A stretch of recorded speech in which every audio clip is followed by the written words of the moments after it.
ओडिशा रे आयुष्मान कार्ड को नहीं जारी है एक बड़ अपडेट। खूब शीघ्र लागू हेब आयुष्मान कार्ड। एछड़ा देखु 70 वर्ष ऊर्ध्व व्यक्ति को मिल आयुष्मान योजनार 5 लाख स्वास्थ्य बीमा। एने सरकार तरफ जारी है बड़ घोषणा। आसतु संपूर्ण अपडेट जानिबा ता पूर्व वीडियो को लाइक करंतु, सब्सक्राइब करना थिले एबे सब्सक्राइब करी पाखर थिबा घंटी चिन्ह को दबाई दियंतु। स्वास्थ्य बीमा योजना आयुष्मान भारत को नहीं बड़ घोषणा करिसेंती केंद्र सरकार। 70 वर्ष अधिक वयस्क समस्त वृद्ध को आयुष्मान योजना रे अंतर्भुक्त करने को निष्पत्ति नियाइछ।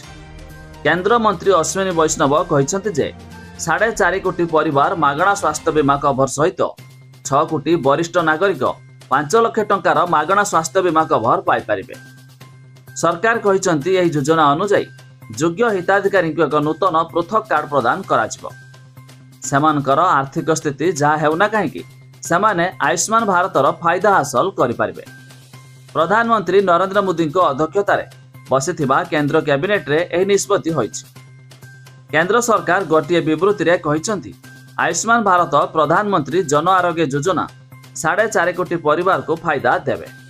जदि वरिष्ठ नागरिक माने वर्तमान केंद्र सरकार स्वास्थ्य योजना अधीन अछंती तेबे आयुष्मान भारत को जीवार विकल्प सेमानक पाखरे रहिबो।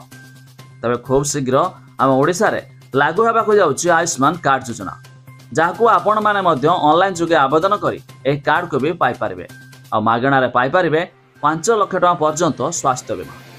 तबे आपण माने केउ जिल्ला रो वीडियो देखुचंती ता निहाती कमेंट करी जणाबे।